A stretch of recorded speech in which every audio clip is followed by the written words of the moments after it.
Hello friends, welcome to Indian study पर आपका स्वागत है। दोस्तों, आज की इस वीडियो में मैं आप लोगों के लिए पॉलिटी का टेस्ट लेकर के आया हूं, जो कि आपके आने वाले एग्जाम यूपीएसआई के लिए बेहद इंपॉर्टेंट है।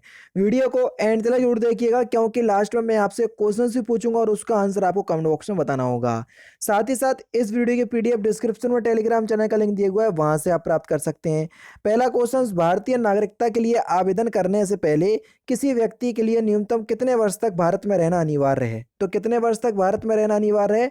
तो आपका सही आंसर हो जाएगा, देखो, देशीकरण के आधार पर अगर नागरिकता प्राप्त करने के लिए कम से कम 10 वर्ष तक वो भारत पे रहा, ठीक है। लेकिन भारतीय नागरिकता के लिए आवेदन करने से पहले किसी व्यक्ति के लिए न्यूनतम कम से कम 7 वर्ष तक रहना जो है वो अनिवार्य है। तीसरा ऑप्शन यहाँ पर आपका बिल्कुल करेक्ट होगा।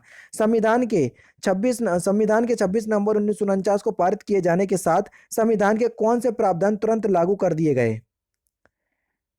तो नागरिकता प्रावधान, चुनाव संबंधी प्रावधान, अंतरिम संसद संबंधी प्रावधान, ये सभी प्रावधान जो है वो तुरंत रूप से लागू कर दिए गए थे। चौथा ऑप्शन करेक्ट। भारत का संविधान, जल्दी बताइए, इन्हीं दो ऑप्शंस में से आपका काम हो जाएगा। भारत का संविधान भारत के नागरिक को इकहरी नागरिकता प्रदान करता है। पहला ही ऑप्शन करेक्ट हो जाएगा। भारत की नागरिकता प्राप्त करने तथा उसे प्राप्त करने के संबंधित विस्तृत प्रावधान है किसमें? तो किसमें विस्तृत प्रावधान है?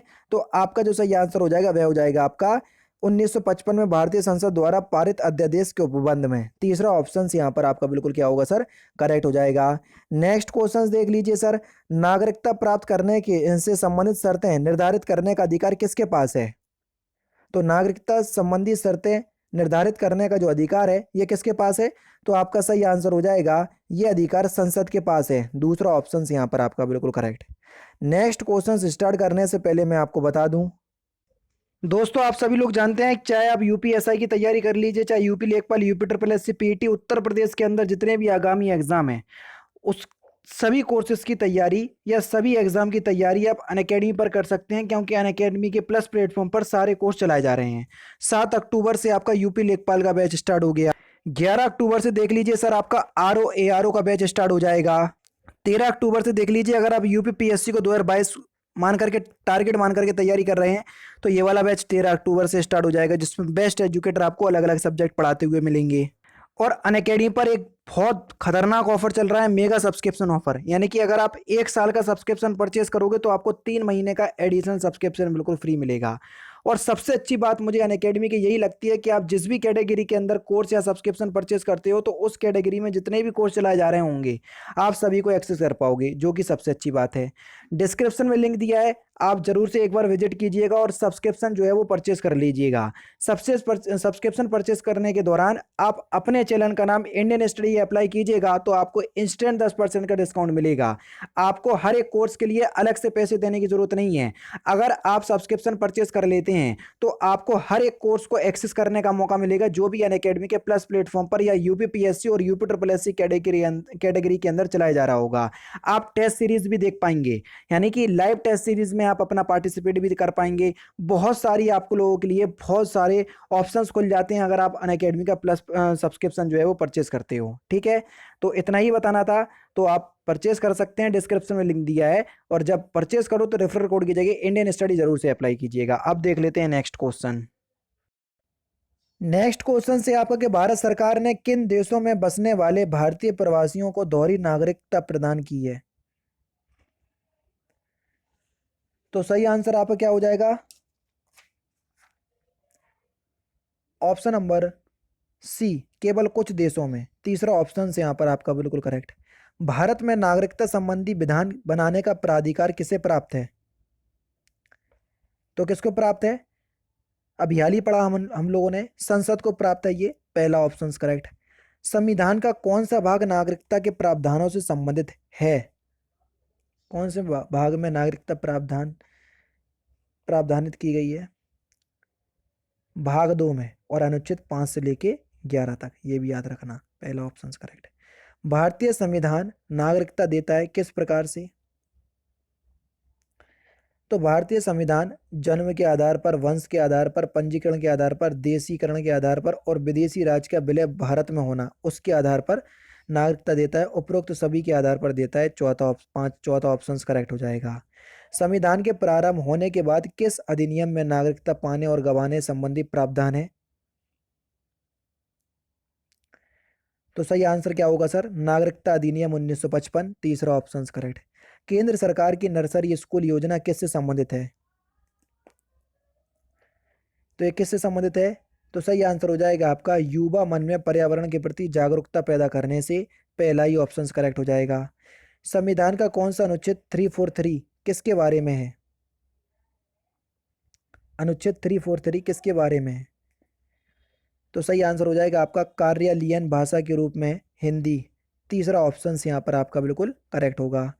चलिए, सूची एक को सूची दो से मिलाना है। चलिए, और क्वेश्चंस भी बड़ा अजीब है क्योंकि खतरनाक है, देख लीजिए।